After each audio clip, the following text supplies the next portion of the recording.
ഞാൻ എംടെക്കിന് പഠിക്കുന്ന സമയത്താണ് ഗവൺമെൻറ് സർവീസിലേക്ക് ഒരു ജോലിക്ക് ശ്രമിക്കണമെന്നുള്ള ആഗ്രഹം വരുന്നത്. ഞാൻ പ്രീവിയസ് ക്വസ്റ്റ്യൻസ് അവൈലബിൾ ആയിട്ടുള്ള എല്ലാ ക്വസ്റ്റ്യൻ പേപ്പറും PSCന്ന് ഡൗൺലോഡ് ചെയ്തു. എല്ലാ ദിവസവും രാവിലെ എഴുന്നേൽക്കുമ്പം എല്ലാ ദിവസവും പഠിച്ചുകൊണ്ടിരിക്കുക എന്ന് പറയുന്നത് ഭയങ്കര രസമുള്ള കാര്യമൊന്നും അല്ലല്ലോ. ഡിവിഷണൽ അക്കൗണ്ട്സ് ഓഫീസറാണ് നിങ്ങളുടെ ലക്ഷ്യം എന്നുണ്ടെങ്കിൽ never ever miss this video. എന്തുകൊണ്ടെന്നാൽ ഇത്തവണത്തെ 2026 ഡിവിഷണൽ അക്കൗണ്ട് എക്സാമിനേഷനിലെ 1ാം റാങ്ക് ഹോൾഡർ ആയിട്ടുള്ള പാർവതി വേണുഗോപാലാണ് നമ്മളോടൊപ്പം ഇന്നുള്ളത്. അദ്ദേഹത്തിൻ്റെ പഠനവിശേഷങ്ങളിലേക്കാണ്. സഹകാരി റേസ് പ്ലസ് എന്ന സ്ഥാപനം നിലവിൽ 5 വർഷമായിട്ട് കേരളത്തിൽ കോമേഴ്സുമായിട്ട് ബന്ധപ്പെടുത്തിയ മത്സര പരീക്ഷകളിൽ പരിശീലനം കൊടുത്തുകൊണ്ടിരിക്കുന്നു. ഇപ്പോൾ സ്റ്റേറ്റ് ടാക്സ് ഓഫീസർ ആവട്ടെ, HSST കോമേഴ്സ് ആവട്ടെ, മറ്റിതര അക്കൗണ്ടൻറ്റ് എക്സാംസ് ആവട്ടെ, 1ാം റാങ്ക് വാങ്ങുക എന്നുള്ളത് തന്നെയാണ് ഓരോ പരീക്ഷയും കമ്മിറ്റ് ചെയ്യുമ്പോഴത്തേക്കും നമ്മുടെ അത്യാഗ്രഹം എന്ന് പറയുന്നത്. അപ്പോൾ അത്തരത്തിൽ നോക്കുമ്പോഴത്തേക്കും നമ്മളെല്ലാം വളരെ വളരെ ഹാപ്പിയാണ് ഈ ഒരു മൊമെൻറ്റിൽ. കാരണം നമ്മൾ ഈ തവണയും 1ാം റാങ്കിലേക്ക് തന്നെ എത്തി നിൽക്കുന്നു. പാർവതി വേണുഗോപാൽ ഷോയിലേക്ക് സ്വാഗതം. Thank you so much. Okay, Parvathy ചെങ്ങന്നൂരാണ് സ്വദേശം അല്ലേ? നിലവിൽ ട്രിവാൻഡ്രം സെറ്റിൽഡ് ആണ്. അതെ.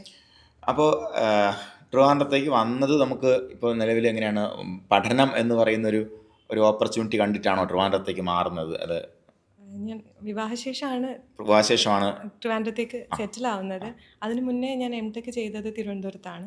അപ്പം അതിന് മുന്നേയും 2 വർഷം ഇവിടെ തന്നെ ഉണ്ടായിരുന്നു. ഓക്കെ, അപ്പം നമ്മൾ പാർവതിയുടെ കൃത്യമായിട്ടുള്ള ബാക്ക്ഗ്രൗണ്ട് പറഞ്ഞു കഴിഞ്ഞാൽ ഞാൻ എംടെക് ആണ്. ബിടെക് കഴിഞ്ഞു, എംടെക് കഴിഞ്ഞിട്ടാണ് ഇതിലേക്ക് വന്നത്. അപ്പോൾ ബിടെക് കഴിഞ്ഞ് എംടെക് കഴിഞ്ഞ് ടീച്ചിങ് ഫീൽഡിലേക്ക് പോകാതെ നമ്മൾ സർക്കാർ ജോലി എന്നൊരു ലക്ഷ്യത്തിലേക്ക് വരാനുണ്ടായ കാരണം എന്താണ് പാർവതി? ഞാൻ എംടെക്കിന് പഠിക്കുന്ന സമയത്താണ് ഗവൺമെൻറ് സർവീസിലേക്ക് ഒരു ജോലിക്ക് ശ്രമിക്കണമെന്നുള്ള ആഗ്രഹം വരുന്നത്. പക്ഷേ ആദ്യം എംടെക് കഴിഞ്ഞതിന് ശേഷം കുറച്ച് നാൾ ശ്രമിച്ചിരുന്നു. പക്ഷേ അന്നേരം നടന്നില്ല. പിന്നെ അത് കഴിഞ്ഞിട്ട് ഞാൻ 4 വർഷത്തോളം വർക്ക് ചെയ്യായിരുന്നു. വർക്ക് ചെയ്തുകൊണ്ടിരിക്കുന്നതിൻ്റെ ഒപ്പം തന്നെ വേറെ എക്സാംസ് ഒക്കെ ട്രൈ ചെയ്യുന്നുണ്ടായിരുന്നു. പക്ഷേ അപ്പം എനിക്ക് മനസ്സിലായി നമ്മൾ ഡെഡിക്കേറ്റഡ് ആയിട്ട് കുറച്ചും കൂടി ചെയ്യണമെന്ന് മനസ്സിലായി. അങ്ങനെ പിന്നെ റിസൈൻ ചെയ്തിട്ടാണ് ഈ എക്സാം അക്കൗണ്ടിലേക്ക് വരുന്നത്. റിസൈൻ ചെയ്ത ശേഷം ആദ്യമായിട്ട് അപ്ലൈ ചെയ്യുന്ന എക്സാം ഇതാണ്, ഡിവിഷണൽ അക്കൗണ്ട്സ് എക്സാം ആണ്. അപ്പോൾ അതൊരു വലിയ ടിസ്റ്റാണ്. കാര്യം എന്ന് പറയുമ്പോഴത്തേക്ക് നമുക്ക് ഒരുപാട് ഉദ്യോഗാർത്ഥികളുടെ സ്റ്റോറികളിൽ നിങ്ങൾ കണ്ടിട്ടുണ്ടാവും. നമ്മളൊരു ജോബിന് വേണ്ടി പഠിക്കാൻ വേണ്ടി തീരുമാനിക്കുമ്പോൾ നിലവിലുള്ള ജോബ് ഉപേക്ഷിക്കുന്നത് അല്ലേ? ലീവ് എടുത്തതുമല്ല, റിസൈൻ ചെയ്തു. അപ്പോൾ നമുക്ക് ഡിവിഷണൽ അക്കൗണ്ടിന് വന്നതിന് ശേഷം റിസൈൻ ചെയ്യുന്നത്, അതോ നമ്മൾ ജോലിക്ക് വേണ്ടിയിട്ട് റിസൈൻ ചെയ്ത് പഠിക്കാൻ തീരുമാനിക്കുകയാണോ ചെയ്യുന്നത്? റിസൈൻ ചെയ്ത് പഠിക്കാൻ തീരുമാനിക്കുകയായിരുന്നു. അപ്പോഴാണ് ഡിവിഷണൽ അക്കൗണ്ടന്റ് നോട്ടിഫിക്കേഷൻ വരുന്നത് അതിന് ശേഷമാണ്. അപ്പം ആദ്യം ഞാൻ നോട്ടിഫിക്കേഷൻ കണ്ടെങ്കിലും ഒരു വേക്കൻസിന്ന് കണ്ടുകൊണ്ട് അപ്ലൈ ചെയ്തില്ല. എന്നാൽ അവിടെ ഞാൻ ഒരു കാര്യം ഇൻറ്റർഫർ ചെയ്തോട്ടെ. ഈ റിസൈൻ ചെയ്ത സമയത്ത് നമുക്കുണ്ടായിട്ടുള്ള ആ ഒരു, കാരണം ഒരുപാട് പേര് ഇങ്ങനെയുള്ള കാര്യങ്ങൾ ചിന്തിച്ചിട്ട് ഇങ്ങനെ മാറി നിൽക്കും. കാര്യം നമുക്കൊരു വരുമാനം കിട്ടിക്കൊണ്ടിരിക്കുന്നതാണ്, അത് നിൽക്കുന്നു. അപ്പോൾ നമ്മുടെ ഫാമിലിയിൽ ഉണ്ടാകുന്ന പ്രശ്നങ്ങൾ, അതുപോലെ നമ്മുടെ കുടുംബത്തിലുണ്ടാകുന്ന പ്രോബ്ലംസ്, അപ്പോൾ അവിടെ നമ്മൾ എങ്ങനെ മറുപടി പറയും? അതുപോലെ ഇത് ആരുടെ ഡിസിഷൻ ആയിരുന്നു? എൻറ്റയർലി പാർവതിയുടെ മാത്രമാണോ അതോ ഫാമിലി ഡിസിഷനാണോ? എൻ്റെയർലി എൻ്റെ മാത്രം ഡിസിഷൻ ആയിരുന്നില്ല. ശരിക്കും അത് വലിയൊരു ഡിസിഷൻ തന്നെ ആയിരുന്നു. ആ ഡിസിഷൻ എടുത്തപ്പോൾ ഞാൻ വളരെ ഡൗട്ട്ഫുൾ ആയിരുന്നു, ഇത് ശരിയാണോ, ഇങ്ങനെ തന്നെ വേണോ എന്നുള്ളതിനെ പറ്റി. പക്ഷെ അപ്പോഴൊക്കെ ഇങ്ങനെ തന്നെ മതി എന്നുള്ള തീരുമാനത്തിൽ ഉറച്ചു നിന്നത് എൻ്റെ ഹസ്ബൻഡായിരുന്നു. റിസൈൻ ചെയ്യണം, എന്നിട്ട് പഠിക്കണമെന്ന് 100% സപ്പോർട്ട് ചെയ്തത്. Okay, fine. അപ്പോൾ നമുക്ക് ഉറപ്പായിട്ടും ഡിവിഷണൽ അക്കൗണ്ട് ഫസ്റ്റ് റാങ്കിൻ്റെ പകുതി നമുക്ക് ഹസ്ബൻഡിന് കൊടുക്കാം. തീർച്ചയായിട്ടും. ഓക്കെ, അപ്പോൾ അത്തരത്തിൽ വളരെ സ്ട്രോങ് ആയിട്ട് സപ്പോർട്ടീവ് ആയിട്ടുള്ള ഒരാളും കൂടെ നമ്മുടെ കൂടെ ഉള്ളത് വളരെ നല്ലതാണ്. അല്ലെങ്കിൽ നമ്മൾ ഡിസ്ട്രാക്ട് ആയി പോകും അല്ലേ? ഓക്കെ, അപ്പോൾ അത്തരത്തിൽ നിങ്ങൾ ഒരുപാട് പേര് ഇതേപോലെ ജോബൊക്കെ കളഞ്ഞിട്ട് പഠിക്കാൻ പറഞ്ഞിരിക്കുന്ന ആൾക്കാരുണ്ടായിരിക്കും. അവരുടെ അടുത്ത് എനിക്കൊരു കാര്യം പറയാനുണ്ട്. നമ്മൾ ജോബൊക്കെ കളഞ്ഞ്, അല്ലെങ്കിൽ നമുക്ക് നിലവിലുള്ള 1 രൂപയെങ്കിലും നമ്മൾ ഉപേക്ഷിച്ച് നിൽക്കുമ്പോഴത്തേക്കും നമുക്കൊരു നഷ്ടബോധം വരും. തീർച്ചയായിട്ടും വരും. നമ്മൾ ഇവിടുന്ന് ഇറങ്ങുകയും ചെയ്തു, അപ്പുറത്ത് എത്തിയില്ലെന്നുണ്ടെങ്കിൽ പ്രശ്നമാണ്. അതാണ്. പിന്നെ എല്ലാവർക്കും അങ്ങനെ ഒരു പ്രിവിലേജ് ഉണ്ടെന്ന് ഞാൻ പറയത്തില്ല. പക്ഷെ അങ്ങനെയുള്ളവർ തീർച്ചയായിട്ടും അവസരം ഉപയോഗപ്പെടുത്തണം എന്ന് തന്നെയാണ്. ഉപയോഗപ്പെടുത്തുക, അതിനൊരു അവസരമാക്കി മാറ്റുക. അതെ, അതിന് ഫാമിലിയുടെ സപ്പോർട്ട് ഒഴിച്ചുവിടാനാവാത്ത കാര്യമാണ്. അപ്പോൾ നമുക്ക് ജോലി ഇല്ലായ്മ പോലും അവസരമാക്കി മാറ്റുക എന്നുള്ളതാണ് പറയാനുള്ളത്. ഓക്കെ, ബാക്കി കണ്ടിന്യൂ ചെയ്തോളൂ. അപ്പം ഡിവിഷണൽ അക്കൗണ്ടന്റിന്റെ നോട്ടിഫിക്കേഷൻ കണ്ടിരുന്നു. പക്ഷെ ഒരു വേക്കൻസിന്ന് കണ്ടതുകൊണ്ട് എനിക്ക് അപ്ലൈ ചെയ്യാൻ മടിയുണ്ടായിരുന്നു. ഒരു വേക്കൻസി അല്ലേന്ന് കരുതിയിട്ട് ഞാൻ അപ്ലൈ ചെയ്തില്ല. പിന്നെ വളരെ കോയിൻസിഡൻ്റലായിട്ട് ഒരു യൂട്യൂബ് വീഡിയോ കണ്ടതാണ്. അപ്പം ഈ പോസ്റ്റിനെ പറ്റിയിട്ടും അതിൻ്റെ സാധ്യതകളെ പറ്റി, എക്സാമിനെ പറ്റിയിട്ടും ഒക്കെ വിശദീകരിക്കുന്ന ഒരു വീഡിയോ കണ്ടത്. അപ്പം ആ വീഡിയോൻ്റെ എന്താ പറയുക, സജഷനായിട്ട് വന്ന വേറൊരു വീഡിയോയിലാണ് ശ്യാം സാറിൻ്റെ വീഡിയോ ഞാൻ കണ്ടത്, സഹകാരിയുടെ. അപ്പോൾ അതിലും ഈ പോസ്റ്റിനെ പറ്റിയിട്ട് പറയുന്നുണ്ടായിരുന്നു. അപ്പോഴും ഞാൻ അപ്ലൈ ചെയ്യാമെന്ന് തീരുമാനിച്ചു. അങ്ങനെ അപ്ലൈ ചെയ്തതിന് ശേഷം ഇപ്പം സഹകാരിയുടെ വീഡിയോ ഓൾറെഡി കണ്ടു നിർത്തിയിരിക്കുക. അപ്പോൾ സജഷന് വന്നത് റംസീന മിസ്സിൻ്റെ അക്കൗണ്ടൻസിയുടെ ഒരു ക്ലാസ്. അപ്പോൾ ഈ എക്സാമിന് അപ്ലൈ ചെയ്തെങ്കിലും അക്കൗണ്ടൻസി ആയിരുന്നു ഏറ്റവും വലിയ ചലഞ്ച്. ഞാൻ എഞ്ചിനീയറിംഗ് ബാക്ക്ഗ്രൗണ്ടിൽ നിന്ന് വരുന്നതുകൊണ്ട് തന്നെ അതിനെ പറ്റിയിട്ട് ഒരു കാര്യങ്ങളും അറിയത്തില്ല. ഒരു ടോട്ടലി ന്യൂ സബ്ജക്റ്റാണ് അക്കൗണ്ടൻസി.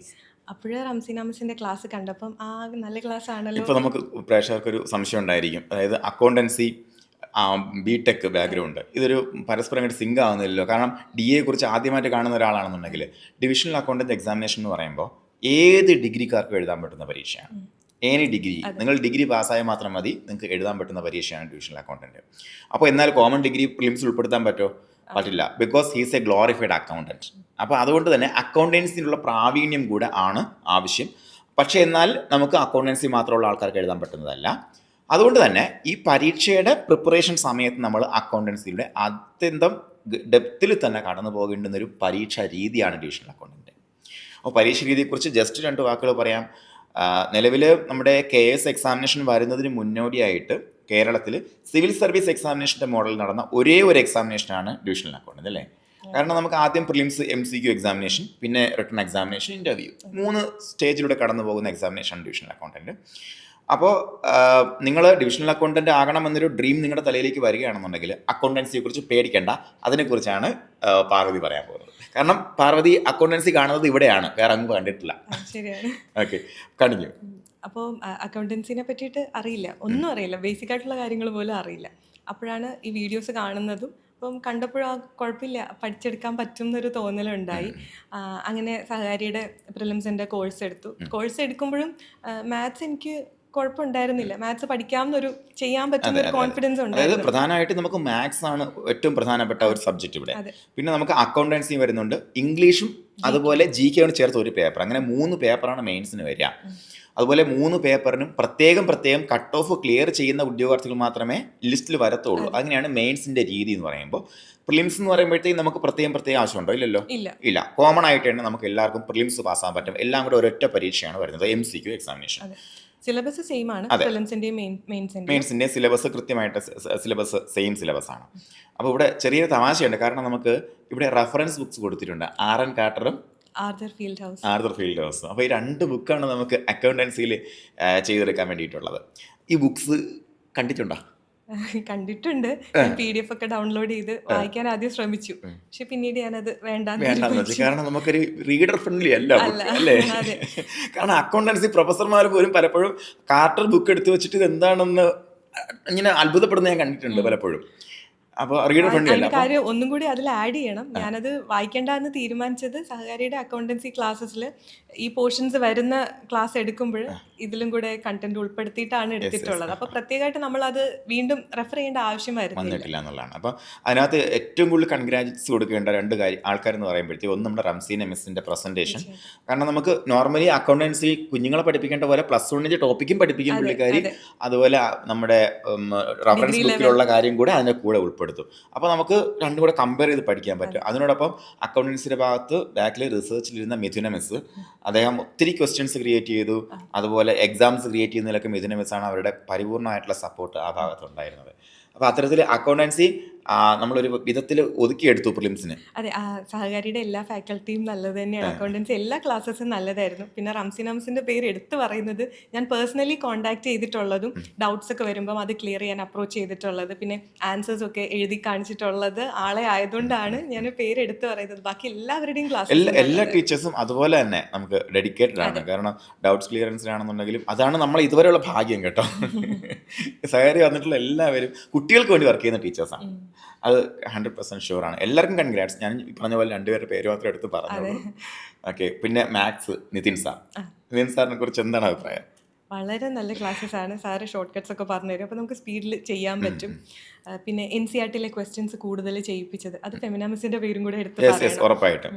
അപ്പോൾ നമുക്ക് എക്സാമിന് കൂടുതലും പ്രീവിയസ് ക്വസ്റ്റ്യൻസ് എടുത്ത് നോക്കുമ്പോൾ NCERT എന്നുള്ള ക്വസ്റ്റ്യൻസ് ആണ് മോസ്റ്റ്ലി കണ്ടിട്ടുള്ളത്. അപ്പോൾ NCERT അതേപോലെ RD ശർമ്മ ആ 2 ടെക്സ്റ്റ് ഫോളോ ചെയ്താണ് സഹകാരി കൂടുതലും നോട്ട്സും മോഡൽ എക്സാംസ് ഒക്കെ നടത്തിയിട്ടുള്ളത്. അതൊക്കെ വളരെ ഹെൽപ്ഫുൾ. അപ്പോൾ അത് നമുക്ക് എത്രയേ ഉള്ളൂ, ഏത് എക്സാമിനേഷൻ ആണെങ്കിലും എവിടെയാണോ റെഫറൻസ് അവിടെയാണ് നമ്മൾ റൂട്ട് കണ്ടെത്തുക. ആ റൂട്ട് കണ്ടെത്തിയതിന് ശേഷം മുന്നേ ഉള്ള പ്രീവിയസ് ക്വസ്റ്റ്യൻ കൃത്യമായിട്ട് അതേപോലെ മോഡൽ ഫോളോ ചെയ്ത് കുറച്ചും കൂടെ ഹാർഡാക്കിയിട്ടായിരിക്കും ക്വസ്റ്റ്യൻ പ്രിപ്പറേഷൻ വരുന്നത്. അപ്പോൾ രണ്ട് പേരുകൾ കൃത്യമായിട്ട് നമ്മളിവിടെ മെൻഷൻ ചെയ്യേണ്ടതായിട്ടുണ്ട്. ഒന്ന് ഫെമിന മിസ് നമ്മുടെ കോർഡിനേറ്റർ ആയിരുന്നു, അതുപോലെ മാത്സ് ടീച്ചറായിരുന്നു. അതിനോടൊപ്പം ഈ ബാച്ച് തുടങ്ങിയ സമയത്ത് ബാച്ചിനെ നയിച്ചിട്ടുണ്ടായിരുന്ന ശ്രുതി മിസ്സിന് ഓർമ്മയില്ലേ? ഓക്കെ, ശ്രുതി മിസ് വളരെ പാഷനേറ്റ് ആയിട്ടായിരുന്നു നമ്മുടെ ഈ ബാച്ചിനെ മുന്നോട്ട് കൊണ്ടുപോയത്. അദ്ദേഹത്തിൻ്റെ പേഴ്സണൽ ഇഷ്യൂ കാരണമാണ്, പിന്നെ രണ്ടാമത് ഒരു ഹെൽത്ത് ഇഷ്യൂ കാരണമാണ് പിന്നെ ഫെമിന മിസ്സിലേക്ക് വരുന്നത്. അപ്പോൾ അങ്ങനെ ഒരു യാത്ര മാത്സിലെത്തി നിൽക്കുന്നു. പിന്നെ ഇംഗ്ലീഷ് എന്ന് പറയുമ്പോൾ എങ്ങനെയായിരുന്നു ഇംഗ്ലീഷിൻ്റെ ഒരു ഭാഗം? ഇംഗ്ലീഷ് പൊതുവെ എനിക്ക് കുഴപ്പമില്ലായിരുന്നു, ഒരു കോൺഫിഡൻസ് ഉള്ള സബ്ജക്റ്റ് ആയിരുന്നു, മാത്സ് പോലെ തന്നെ. അപ്പം ഇംഗ്ലീഷിൽ ഒരുപാട് അങ്ങനെ ടൈം ഇൻവെസ്റ്റ് ചെയ്തിട്ടില്ല എന്ന് വേണമെങ്കിൽ പറയാം.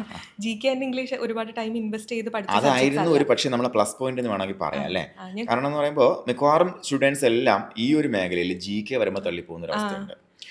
ഒരുപാട് വാസ്റ്റ് ആണ്. അപ്പൊ നമ്മൾ പഠിക്കാൻ തുടങ്ങിയാൽ ഒരിക്കലും അത് കംപ്ലീറ്റ് ചെയ്യാൻ പറ്റത്തില്ല. പിന്നെ സെലക്റ്റീവ് ആയിട്ട് പഠിക്കാനേ പറ്റത്തുള്ളൂ. അത് തന്നെ നമ്മുടെ സ്ട്രാറ്റജി അത് തന്നെയായിരുന്നു. ഇംഗ്ലീഷ് മൊത്തം പഠിക്കുക, പഠിപ്പിക്കുക, GK സെലക്റ്റീവ് ആയിട്ട് പഠിക്കുക, കട്ട് ഓഫ് ക്ലിയർ ചെയ്യുക. ഇതായിരുന്നു നമ്മുടെ അന്നത്തെ സ്ട്രാറ്റജി എന്ന് പറയുമ്പോൾ. കാരണം നമുക്ക് മാത്സിൽ നിങ്ങൾ കട്ട് ഓഫ് ക്ലിയർ ആവണമെന്നുണ്ടെങ്കിൽ നല്ലതുപോലെ കഷ്ടപ്പെട്ടേ പറ്റത്തുള്ളൂ മെയിൻസിൽ, അല്ലേ? കാരണം നമുക്ക് 200 മാർക്കിൻ്റെ പരീക്ഷയിൽ 100 മാർക്കിൽ 99 ആയാലും നമ്മൾ പാസ്സാവില്ല. ബാക്കി നിങ്ങൾ ഈ പറഞ്ഞ ഇംഗ്ലീഷും GKയും അതുപോലെ അക്കൗണ്ടൻസിയിലും 100/100 മേടിച്ചാലും 1 മാർക്ക് അവിടെ കുറഞ്ഞാലും പാസ്സാവില്ല. അപ്പോൾ അതുകൊണ്ട് തന്നെ നമ്മൾ എവിടെയൊക്കെ ശ്രദ്ധിക്കുന്നോ അവിടെ എല്ലാം കൃത്യമായിട്ടുള്ള വെയിറ്റേജ് കൊടുത്തുള്ള പ്രിപ്പറേഷൻ നമുക്ക് ഈ ഒരു പരീക്ഷയിൽ ആവശ്യമായിട്ട് വരുന്നതാണ്. അപ്പോൾ അങ്ങനെ പ്രിലിംസിൻ്റെ റിസൾട്ട് കഴിഞ്ഞ ദിവസം എന്ന് പറയുമ്പോൾ അതായത് നമ്മുടെ പരീക്ഷ കഴിഞ്ഞ ദിവസം നമുക്കൊരു ലൈവ് ഉണ്ടായിരുന്നു. ആ ലൈവിൽ പാർവതി ഉണ്ടായിരുന്നു അല്ലേ? പാർവതി ഉണ്ടായിരുന്നു. അപ്പോൾ അന്ന് പാർവതി പ്രിലിംസിന് മാർക്ക് പറഞ്ഞു.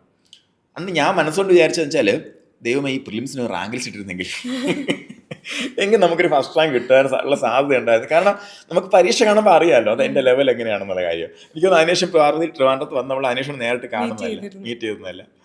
ഓക്കെ, അപ്പോൾ എന്തായാലും മെയിൻസിനും ഈ ഒരു ഫോം ആവർത്തിക്കണം എന്നൊരു ഇതുണ്ടായിരുന്നു. എനിക്ക് ഭയങ്കരമായിട്ട് ഇത് ഉണ്ടായിരുന്നു. നമ്മുടെ ടീമിന് എല്ലാവർക്കും അറിയായിരുന്നു ഒരു പക്ഷേ ഫസ്റ്റ് റാങ്ക് കിട്ടാൻ സാധ്യതയുള്ള ഒരു കാൻഡിഡേറ്റ് ആണെന്ന് അറിയാം. മെയിൻസിൻ്റെ പ്രിപ്പറേഷനിലേക്ക് വരുമ്പോഴത്തേക്കും പാർവതി എന്തായിരുന്നു ഡിഫറൻസ്? പ്രിലിംസിന് ഒബ്ജക്റ്റീവ് ക്വസ്റ്റ്യൻസ് ആണ്. അപ്പം കുറെ ഫാക്ച്വൽ ആയിട്ട് നമ്മൾ കാര്യങ്ങൾ ഒരുപാട് ഇങ്ങനെ ഓർത്തിരിക്കേണ്ടി വരുന്നതല്ല, നമ്മളത് കാണുമ്പോൾ ഐഡന്റിഫൈ ചെയ്യാൻ പറ്റണം. പക്ഷേ മെയിൻസിലേക്ക് വരുമ്പം ഡിസ്ക്രിപ്റ്റീവ് എക്സാം ആണ്, എക്സ്പ്രസ് ചെയ്യണം, കുറെ കൂടി ഓർത്തിരിക്കണം. മെയിൻസിൽ വരുമ്പോൾ ഏറ്റവും ഇമ്പോർട്ടൻ്റ് ആയിട്ടുള്ളത് റൈറ്റിംഗ് പ്രാക്ടീസ് തന്നെയാണ്. നമ്മൾ എത്ര പഠിച്ചു എന്ന് പറഞ്ഞാലും എഴുതി പ്രാക്ടീസ് ചെയ്തില്ലെങ്കിൽ ആ ഒരു 3 മണിക്കൂറിനുള്ളിൽ നമുക്ക് എഴുതി തീർക്കാൻ പറ്റില്ല, ഒന്നാമത്തെ കാര്യം. പിന്നെ നമുക്ക് അറിയുന്ന കാര്യങ്ങൾ പോലും പലതും അതിലേക്ക് എത്തിക്കാനും പറ്റില്ല. അപ്പം റൈറ്റിംഗ് പ്രാക്ടീസ് തന്നെയാണ് മെയിൻസിലേക്ക് വരുമ്പം ഇമ്പോർട്ടൻ്റ് ആയിട്ടുള്ളത്. നമുക്ക് സബ്ജക്റ്റീവ് എക്സാമിനേഷൻ എന്ന് പറയുമ്പോഴത്തേക്ക് it is always subject to another person's view point അല്ലേ? അവിടെ ഒരു കൃത്യമായിട്ടൊരു ആൻസർ കീ ഉണ്ടായിരിക്കും, എന്നാലും മറ്റൊരാൾ കണ്ടിട്ടാണ് തീരുമാനിക്കുന്നത് ഇതിന് എത്ര മാർക്ക് കൊടുക്കണം എന്നുള്ള കാര്യത്തിൽ. അപ്പോൾ അത് നമുക്ക് അറ്റൈൻ ചെയ്യണമെന്നുണ്ടെങ്കിൽ പ്രാക്ടീസ് അല്ലാതെ വേറെ നിവൃത്തിയില്ല എന്നുള്ളതാണ്. ഇപ്പം മാത്സ് എനിക്ക് താല്പര്യമുള്ള സബ്ജക്റ്റാണ്, എനിക്ക് ചെയ്യാൻ പറ്റുന്ന ഒരു കോൺഫിഡൻസ് ഉണ്ട്. സ്റ്റിൽ അത് ഒരുപാട് ചെയ്ത് പഠിച്ചില്ലെങ്കിൽ ഈ 3 മണിക്കൂർ സമയം കൊണ്ട് 48 ക്വസ്റ്റ്യൻ ചെയ്ത് തീരത്തില്ല. അപ്പം പ്രാക്ടീസ് തന്നെ. ഒരുപാട് പേർക്ക് പഠിച്ച ആൾക്കാർക്ക് പറ്റിയ തീർന്നില്ല എന്നുള്ളതാണ് പറ്റിയത്. പക്ഷെ നമുക്ക് ഏറ്റവും കൂടുതൽ ആ സമയത്തുള്ള മോഡൽ എക്സാംസ് പ്രാക്ടീസിൽ ഏർപ്പെട്ട ആൾക്കാർക്കൊന്നും ആ പ്രോബ്ലം വരില്ല. മോഡൽ എക്സാംസ് എഴുതി ശീലിച്ചാൽ നമുക്ക് തീർച്ചയായിട്ടും എല്ലാം എഴുതി തീർക്കാൻ പറ്റും. അതെ, അപ്പോൾ ശരിക്കും മെയിൻസ് എക്സാം പ്രിപ്പറേഷൻ എന്ന് പറയുമ്പോഴത്തേക്ക് നമുക്ക് പഴയ സംഭവം റിവൈസ് ചെയ്യുക, പിന്നെ ഡിസ്ക്രിപ്റ്റീവ് എഴുതിക്കുക എന്നുള്ളത് തന്നെയായിരുന്നു. അപ്പോൾ അവിടെ നമ്മൾ തന്ന മോഡൽ എക്സാമിനേഷന് പുറമേ പാർവതി എന്തൊക്കെയാണ് ചെയ്തത്? ഞാൻ പ്രീവിയസ് ക്വസ്റ്റ്യൻസ് അവൈലബിൾ ആയിട്ടുള്ള എല്ലാ ക്വസ്റ്റ്യൻ പേപ്പറും PSCന്ന് ഡൗൺലോഡ് ചെയ്തു. അതിപ്പം DAയുടെ എക്സാം, ഇതിപ്പം divisional accountant Kerala general service ആണ്. പിന്നെ അതുകൂടാതെ വാട്ടർ അതോറിറ്റിയിലും ഇലക്ട്രിസിറ്റി ബോർഡിലും DA എക്സാംസ് നടത്താറുണ്ട്. അപ്പോൾ അതിൻ്റെ ക്വസ്റ്റ്യൻ പേപ്പേഴ്സും ഞാൻ PSCയിൽ അവൈലബിൾ ആയിരുന്ന എല്ലാം ഡൗൺലോഡ് ചെയ്തു. എല്ലാം ഒരു 2 വട്ടം എഴുതി നോക്കിയിട്ടുണ്ട്, മാത്സും അക്കൗണ്ടൻസിയും. നമ്മളിതേപോലെ ഇപ്പോഴും പറയുന്ന ഒരു കാര്യമാണ്, നമ്മൾ മാനിഫെസ്റ്റ് ചെയ്യണമെന്ന് ഞാൻ പറയാറുണ്ട്. തീരുമാനം എഴുതി വെക്കണം. അതുപോലെ നമ്മുടെ മൊബൈൽ ഫോണിൽ നമ്മൾ ഡിവിഷണൽ അക്കൗണ്ടൻ്റ് ആകുന്ന ചിത്രം ഇടണം എന്നൊക്കെ പറയാറുണ്ട്. കുറേ ഞാൻ ഐഡിയാസ് നമ്മൾ പറയാറുണ്ട് പല മീറ്റിങ്ങുകളിലും. അങ്ങനെ എന്തെങ്കിലും സൈക്കോളജിക്കൽ ടൂൾസ് ഉപയോഗിച്ചിട്ടുണ്ടോ? മാനിഫെസ്റ്റേഷൻസ് എന്ന് പറയുമ്പോൾ നമ്മളത് ആഗ്രഹിക്കുമല്ലേ, അങ്ങനെ ഒരു ആഗ്രഹം നമ്മളുടെ മനസ്സിലുണ്ടെങ്കിൽ തീർച്ചയായിട്ടും അതിനുവേണ്ടി നമ്മൾ വർക്ക് ചെയ്യും. എല്ലാ ദിവസവും രാവിലെ എഴുന്നേൽക്കുമ്പം എല്ലാ ദിവസവും പഠിച്ചുകൊണ്ടിരിക്കുക എന്ന് പറയുന്നത് ഭയങ്കര രസമുള്ള കാര്യമൊന്നും അല്ലല്ലോ. അപ്പം നമുക്ക് തീർച്ചയായിട്ടും അതിനൊരു മോട്ടിവേഷൻ വേണം. ആ മോട്ടിവേഷൻ എന്ന് പറയുന്നത് ഈ ആഗ്രഹം തന്നെയാണ്. ഓക്കെ. അപ്പോൾ അതേപോലെ വീട്ടമ്മയാണ്, നിലവിൽ ഒരു കുട്ടിയുണ്ട്. അതെ. ഇപ്പോൾ നമുക്ക് ഹസ്ബൻഡിന് ജോലിയുണ്ട്, വീട്ടിലെ കാര്യങ്ങൾ നോക്കണം. പഠനത്തിൻ്റെ സമയം എങ്ങനെ മാനേജ് ചെയ്തു എന്ന് അറിയാൻ കുട്ടികൾക്ക് താല്പര്യം ഉണ്ടായിരിക്കും. ഞാൻ പറഞ്ഞല്ലോ, ജോലി റിസൈൻ ചെയ്തതിന് ശേഷമാണ് പഠിച്ചു തുടങ്ങിയത്. അപ്പം വീട്ടിലിരുന്ന് പഠിക്കുമ്പം പഠിക്കാൻ പറ്റും നമുക്ക്. പക്ഷെ നമ്മൾ കുറേ അധികം ആൾക്കാർ ഇരിക്കുന്ന ഒരു റീഡിംഗ് റൂമിൽ ഇരുന്ന് പഠിക്കുമ്പം നമുക്ക് എന്താ പറയുക, കിട്ടുന്ന ഒരു അതെ അതെ അതും നമ്മൾ വീട്ടിലിരുന്ന് ഒറ്റയ്ക്ക് പഠിക്കുമ്പോൾ കുറച്ച് കഴിയുമ്പോൾ മടുക്കും നമുക്ക്.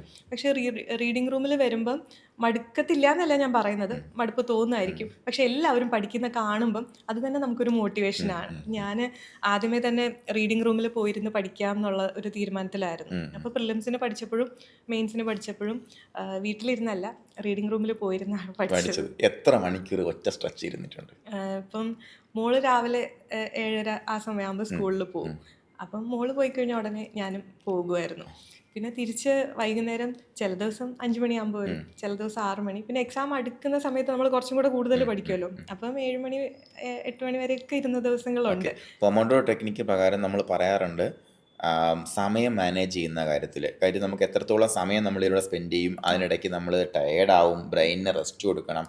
അപ്പോൾ അങ്ങനെ നമ്മൾ ഈ കണ്ടിന്യൂസ് ആയിട്ട് ഇരിക്കുമ്പോഴത്തേക്കും പാർവതി നേരിട്ടുള്ള വെല്ലുവിളികൾ എന്തൊക്കെയാണ്, അതിനെ എങ്ങനെ അതിജീവിക്കാൻ പറ്റിയിട്ടുണ്ട്? കണ്ടിന്യൂസ്ലി ഇരുന്ന് പഠിക്കുമ്പം ഏറ്റവും വലിയ പ്രശ്നം എനിക്ക് തോന്നിയിട്ടുള്ളത് ബാക്ക് പെയിൻ ആണ്. ഓൾറെഡി ബാക്ക് പെയിൻ ഇഷ്യൂസ് ഉള്ള ഒരാളാണ്. അതൊരു പ്രശ്നമായിരുന്നു. കുറേ ഇരിക്കുമ്പം നല്ലപോലെ വേദനിക്കും. അപ്പം കുറച്ച് എഴുന്നേറ്റ് നടക്കും. പിന്നെ ഈ കണ്ടിന്യൂസ്ലി ഇരുന്ന് ഒരേ കാര്യമല്ലേ പഠിക്കുന്നത്, അപ്പോഴും മടുപ്പ് തോന്നും. അപ്പോഴും കുറച്ച് പുറത്തേക്കൊക്കെ ഇറങ്ങി നോക്കും. പക്ഷെ എല്ലാവരും ഇരുന്ന് പഠിക്കുന്നത് കാണുമ്പോൾ നമുക്ക് പിന്നെയും വന്നിട്ട് പഠിക്കാനുള്ള ഒരു സന്തോഷം. അകത്തോട്ട് കയറിയില്ലല്ലോ, അതെ. പിന്നെ നമ്മൾ ആലോചിക്കും, ഇതല്ലെങ്കിൽ നമുക്ക് അധികം ഇതല്ലെങ്കിൽ അടുത്തത് എന്ന് പറയാൻ ഒരുപാട് ഓപ്ഷൻസ് ഒന്നുമില്ല. അപ്പം ഇത് മാത്രമേ ഉള്ളൂ എന്ന് വിചാരിച്ചിട്ട് പഠിച്ചാൽ കിട്ടും. അതെ. അപ്പൊ എനിക്ക് തോന്നുന്നു പാർവതിയുടെ ഏറ്റവും വലിയ മോട്ടിവേഷൻ ഇത് തന്നെയായിരുന്നു. എന്താണ്, നമ്മുടെ ഏജ് തന്നെയായിരുന്നു അല്ലേ? അതെ, എനിക്ക് ഇപ്പോഴാണ് PSC 40 ആക്കിയത് ഏജ് ലിമിറ്റ്. അപ്പം ഞാനിത് എഴുതുന്ന സമയത്ത് 36 തന്നെയായിരുന്നു. അപ്പോൾ ഇതല്ലെങ്കിൽ ഇനി അടുത്തത് ഇതുപോലെ നല്ലൊരു പോസ്റ്റ് കിട്ടത്തില്ല എന്നുള്ള കാര്യം ഞാൻ ഉറപ്പിച്ച്. അല്ലെങ്കിൽ നമ്മൾ വീട്ടമ്മ, എന്നാലും വീട്ടമ്മയായിട്ട് ഒതുങ്ങി കൂടെ നമ്മൾ തയ്യാറല്ലായിരുന്നു. വാട്ട് എവർ ഇറ്റ് ടേക്സ് അല്ലേ, അതിനുവേണ്ടി എന്തൊക്കെ തന്നെ ത്യജിക്കാൻ തയ്യാറായി കഴിഞ്ഞാലും നമ്മൾ ഇത്രയും പഠിച്ചതിന് ശേഷം വീട്ടിൽ ഒരു എന്താ പറയുക ഹൗസ് വൈഫ് ആയിട്ടിരിക്കാൻ തയ്യാറല്ല പാർവതി. പിന്നെ നമ്മൾ കുറേ ദിവസം ഈ പ്രോസസ്സ് റിപ്പീറ്റ് പെട്ടെന്ന് തീരുന്നതല്ലല്ലോ. ഇപ്പം കഴിഞ്ഞ ഒരു വർഷത്തോളം ഉണ്ടായിരുന്നു. അപ്പോൾ കുറച്ച് ദിവസങ്ങളൊക്കെ ആകുമ്പം നമ്മുടെ ആ ഒരു മോട്ടിവേഷൻ എന്തായാലും താഴേക്ക് വരും. അപ്പം നമ്മളെ മോട്ടിവേറ്റ് ചെയ്യാൻ ഒരാളുണ്ടാവുക എന്ന് പറയുന്നതും ഒരു ഭാഗ്യമാണ്. എൻ്റെ കാര്യത്തിൽ എൻ്റെ ഹസ്ബൻഡ് എന്നെ എപ്പോഴും മോട്ടിവേറ്റ് ചെയ്യുമായിരുന്നു. ഫസ്റ്റ് റാങ്കിന് വേണ്ടിയിട്ട് പഠിക്കണം എന്ന് പറഞ്ഞ ഹസ്ബൻഡാണ്. അപ്പം ആദ്യം ഞാൻ അപ്ലൈ ചെയ്യുമ്പോൾ ഞാൻ പറഞ്ഞല്ലോ ഒരു വേക്കൻസി ഉണ്ടായിരുന്നുള്ളൂ. അപ്പം ഇങ്ങനെ അപ്ലൈ ചെയ്യാതെ മടിച്ചു നിന്നപ്പോഴും ഒരു വേക്കൻസി ഉണ്ടല്ലോ, ആ ഒരു വേക്കൻസിക്ക് വേണ്ടിയിട്ട് പഠിക്കുക. അതെ. അതുപോലെ ഏറ്റവും പ്രധാനമാണ് നമ്മളെപ്പോഴും പറയാറുണ്ട്, പഠിക്കുക, പ്രാക്ടീസ് ചെയ്യുക, അതുപോലെ പെർഫോം ചെയ്യുക. ഏറ്റവും അവസാനം പെർഫോം ചെയ്യലാണ് ഏറ്റവും ഇമ്പോർട്ടൻറ്റ്. അപ്പോൾ 2 പ്രിലിംസിലും പെർഫോം ചെയ്തു, മെയിൻസിലും പെർഫോം ചെയ്തു, രണ്ടും എക്സലൻ്റ് ആയിട്ട് പെർഫോം ചെയ്തു.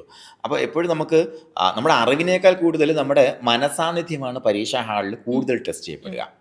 ഇത്തരത്തിൽ മനസാന്നിധ്യം ടെസ്റ്റ് ചെയ്യപ്പെടും നമുക്ക് ഉറപ്പാണ്. കാരണം ടെൻഷനാണെന്നുണ്ടെങ്കിൽ നമ്മൾ ഡൗൺ ആയി പോകും.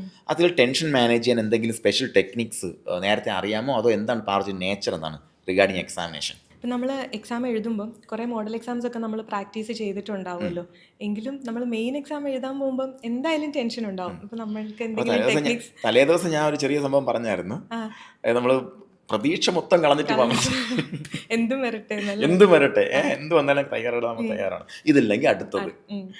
ഓക്കെ, ആ ഒരു തോട്ട് ഉണ്ടായിരുന്നോ? സത്യം പറഞ്ഞാൽ അങ്ങനെ ഇല്ലായിരുന്നു. എനിക്ക് ടെൻഷൻ ഉണ്ടായിരുന്നു, നല്ല ടെൻഷൻ ഉണ്ടായിരുന്നു. പഠിച്ചതൊക്കെ ഓർക്കാൻ പറ്റുമോ, എഴുതാൻ പറ്റുമോ എന്നൊക്കെയുള്ള ടെൻഷൻ. അത് നമ്മൾ എത്രയൊക്കെ കാം ആവാൻ ശ്രമിച്ചാലും ഉണ്ടാവും എന്ന് എനിക്ക് തോന്നുന്നത്. എല്ലാവർക്കും ഒരു പരിധി വരെ ഉണ്ടാവും. പിന്നെ ഓവർകം ചെയ്യാൻ എന്താ പറ്റിയത്, എങ്ങനെയാണ് അത് അറിയാൻ പറ്റിയത്? നമ്മൾ കുറേ എഴുതി ശീലിക്കുമ്പം മോഡൽ എക്സാംസ് ഒക്കെ എഴുതുമ്പം നമുക്കത് എഴുതി ഫിനിഷ് ചെയ്യാൻ പറ്റുന്നുണ്ടെങ്കിൽ അത് ശരിക്കും നമ്മുടെ കോൺഫിഡൻസിനെ ഒരുപാട് ഹെൽപ്പ് ചെയ്യുന്ന കാര്യം. അപ്പം നമുക്ക് അവിടെ പോയി ഇരിക്കുമ്പോൾ ചിന്തിക്കാം, കുഴപ്പമില്ല, ഞാൻ ഇന്നലെ ഫിനിഷ് ചെയ്തല്ലോ. അത് വളരെ നമുക്ക് കോൺഫിഡൻസ് തരുന്ന ഒരു കാര്യമാണ്. ഇപ്പോൾ മാത്സിൻ്റെ കാര്യത്തിലാണെങ്കിലും ഇത്രയും പ്രോബ്ലംസ് ഞാൻ ചെയ്തല്ലോ. ഇപ്പം ഞാൻ ഏത് പെൻ വെച്ചാണ് എക്സാം എഴുതാൻ ഡിസൈഡ് ചെയ്തത്, ആദ്യമേ തൊട്ട് മെയിൻസിന് പഠിക്കുമ്പോൾ തൊട്ട് ആ പെന്ന് തന്നെയാണ് യൂസ് ചെയ്തിരുന്നത്. അപ്പം നമ്മൾ കുറച്ചും കൂടി ആ പെന്ന് വെച്ചിട്ട് എഴുതാൻ അതിനോട് യൂസ്ഡ് ആവും. അപ്പം ഓരോ പെന്ന് തീരുന്നത് ഞാനിങ്ങനെ ബോക്സിൽ ഇട്ട് വെക്കുകയായിരുന്നു. അപ്പോൾ ഒരു ദിവസം മിനിമം ഒരു പെന്നെങ്കിലും എഴുതി തീർക്കണം എന്ന് വിചാരിച്ചിട്ട്, അപ്പോൾ ചില ദിവസം 2 പെന്നൊക്കെ എഴുതി തീർക്കുമായിരുന്നു.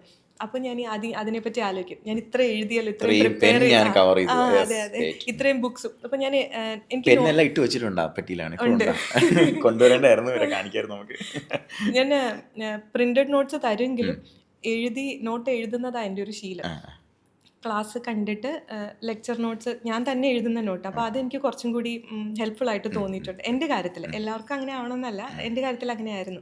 അപ്പം ഞാൻ എഴുതി വെച്ച നോട്ടൊക്കെ ഇങ്ങനെ ടേബിളിൽ അടുക്കി വെച്ചിട്ട് ഞാൻ എഴുതി തീർത്ത പെന്നൊക്കെ വെക്കുമ്പോൾ അത് കാണുമ്പോൾ ഒരു കോൺഫിഡൻസ് തോന്നും. അപ്പോൾ എക്സാമിന് പോകുന്നതിന് മുന്നേ അത് നോക്കുമ്പോൾ ഞാൻ ഇത്രയും പഠിച്ചിട്ടുണ്ടല്ലോ, ഇത്രയും പ്രിപ്പയർ ചെയ്തിട്ടുണ്ടല്ലോ എന്നുള്ളത് ഹെൽപ്പ് ചെയ്തിട്ടുണ്ട്. വീട്ടിൽ ചെന്നിട്ട് ഇതിൻ്റെ ഒരു ഫോട്ടോ, ചെറിയ വീഡിയോ എടുത്ത് അയക്കണേ, ആവശ്യം വരും. ഓക്കെ. അതിനോടൊപ്പം നമ്മൾ നേരത്തെ നമ്മൾ ഇംഗ്ലീഷ് GK കാര്യം പറഞ്ഞപ്പോഴത്തേക്ക് നമ്മൾ ഇടയ്ക്ക് ടച്ച് ചെയ്ത് പോയ കാര്യമാണ് സ്ട്രാറ്റജിയെക്കുറിച്ച്. കാരണം നമ്മൾ ഇത്രയും വലിയ സിലബസ് പഠിക്കുമ്പോഴത്തേക്കും, എസ്പെഷ്യലി പ്രിലിംസ് ആണെങ്കിലും മെയിൻസ് ആണെന്നുണ്ടെങ്കിലും, പഠിച്ച് തീരോ ഇല്ലയോ എന്നുള്ള യെസ് ഓർ നോ ഒരു ക്വസ്റ്റ്യൻ വളരെ ഇമ്പോർട്ടൻ്റ് ആണ്. അപ്പോൾ മെയിൻസ് വന്നപ്പോഴത്തേക്ക് ഞാൻ ആക്ച്വലി പാർവതിയൊക്കെ വിളിച്ച് ചോദിച്ചു നമുക്ക് ഏതൊക്കെ ഭാഗം സ്ട്രെസ് ചെയ്യണമെന്നല്ലേ. ഞാനും കാരണം പാർവതി നേരത്തെ ഇതുപോലെ ഡിസ്ക്രിപ്റ്റീവ് എഴുതി പരിചയമുള്ള ആളായതുകൊണ്ട് നമ്മളങ്ങനെ ഡിസ്കസ് ചെയ്ത് കുട്ടികളോട് ഡിസ്കസ് ചെയ്തിട്ടുണ്ടായിരുന്നു. എന്നിട്ടാണ് നമ്മൾ തന്നെ കുട്ടികൾക്ക് എന്ത് കൊടുക്കും, മറ്റുള്ള കുട്ടികൾക്ക് ലൈവായിട്ട് ഡയറക്ഷൻ കൊടുക്കുന്നത്, എന്തൊക്കെ സ്കിപ്പ് ചെയ്യാം, എന്തൊക്കെ സ്കിപ്പ് ചെയ്യാൻ പാടില്ല എന്നുള്ള കാര്യത്തിൽ. അങ്ങനെ സ്കിപ്പ് ചെയ്തിട്ടുണ്ടോ? തീർച്ചയായിട്ടും ഉണ്ട്. GK കാര്യത്തിൽ GK ഇംഗ്ലീഷ് നമുക്ക് മുഴുവൻ പഠിക്കാൻ പറ്റും, ഒരുപാടില്ല പോർഷൻസ്. പക്ഷേ GK അങ്ങനെയല്ല, വളരെ വാസ്റ്റ് ആണ്. അപ്പം for example constitution of India, അത് നമ്മൾ പഠിക്കാനിരുന്നാൽ നമ്മൾ ഒരു വർഷം പഠിച്ചാലും തീരത്തില്ല. അതേപോലെ ഇന്ത്യൻ ജോഗ്രഫി എന്നൊക്കെ പറയുമ്പോഴത്തേക്കും പെട്ടെന്ന് തീരും. അപ്പോൾ നമ്മൾ അത് പെട്ടെന്ന് പഠിക്കാൻ ഒക്കത്തില്ല. അപ്പം പ്രീവിയസ് ക്വസ്റ്റ്യൻ പേപ്പറും സിലബസ് എടുത്ത് വെച്ചിട്ട് ഏതൊക്കെ പോർഷൻസിൽ നിന്നാണ് സ്കിപ്പ് ചെയ്യുന്ന ഹിസ്റ്ററിയാണ്.